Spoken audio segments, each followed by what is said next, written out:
Welcome back to Relevant Radar TV, your home for everything on two wheels. And today, we're diving into something classic, something iconic but with a fresh, sporty twist. Say hello to the 2026 Honda Super Cub 160 HRC Red Color Edition. This isn't just another scooter with retro vibes. It's a tribute to Honda's racing heritage, packed into one of the world's most beloved motorcycles. If you've ever thought a commuter bike couldn't be stylish, fun, and performance-friendly, think again. Host, voiceover. The Honda Super Cub has long been the best-selling motorized vehicle in history, with over 100 million units sold worldwide. But in 2026, Honda decided to stir the pot a bit. They took this cultural icon and injected it with DNA from their racing division HRC, or Honda Racing Corporation. The result? A head-turning, modern, sportified Cub that keeps its soul but plays by new rules. Let's start with that Red Color Edition paintwork. This isn't just any red, it's Honda's signature HRC Crimson Red. The same shade you'll see screaming down MotoGP tracks. It's paired with a pearlescent gloss finish that gives the bike a deep,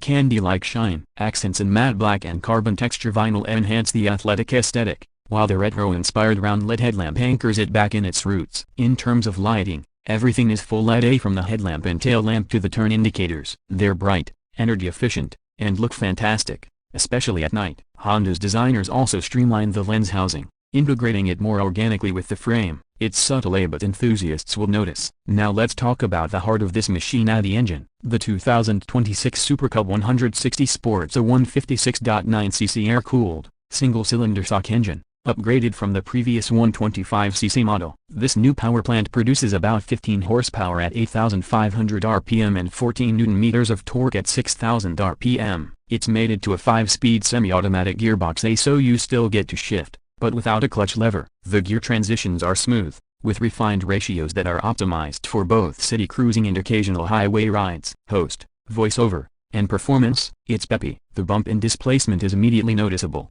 especially when pulling away from stops or overtaking traffic. The new EQ mapping and fuel injection system allow for more precise throttle response, better fuel economy, and fewer emissions. Honda claims it delivers around 60 to 65 km per liter, depending on your riding style. That's a pretty sweet number for urban commuters. Let's take a look at practicality. Under the seat, there's a small storage compartment, not huge, but enough for essentials. A glove box near the left leg shield offers more convenience. And now, for the first time in the Super Cub, Honda has added a digital TFT LCD cluster. It shows your speed, RPMs, gear position, fuel economy, trip meter, and Bluetooth connectivity indicators. You can pair your phone via Honda's smart key system, which also includes keyless ignition and a theft deterrent immobilizer. Safety-wise, Honda didn't cut corners. The front wheel gets a 220mm disc brake with single-channel ABS, while the rear sticks with a 130mm drum. Not mind-blowing, but more than enough for a bike in this category. Telescopic front forks and twin rear shocks have been slightly retuned for better comfort and handling,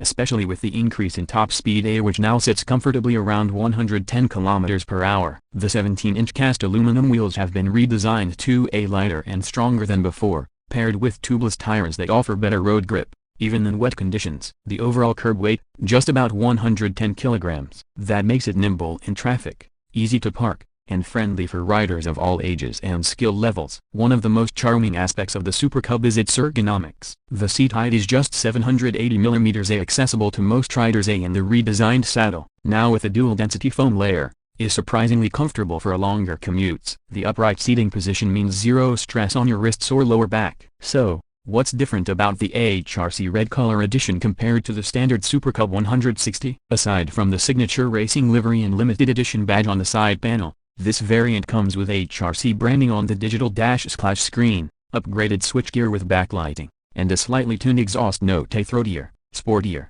but not obnoxious. It's the little things that elevate the riding experience. Honda is clearly aiming at a wider audience with this edition, urban commuters who want something iconic, young professionals who love retro-modern fusion, and even collectors who understand the legacy of the Cub and the heritage of HRC. Now let's talk numbers. The 2026 Honda Super Cub 160 HRC Red Color Edition comes in at an estimated price of $3,899, or around a superscript 13.20 lakh in India if and when it launches there. It's positioned as a premium urban commuter, and while it's pricier than your average 110cc scooter, what you're paying for is style, engineering, history, and exclusivity.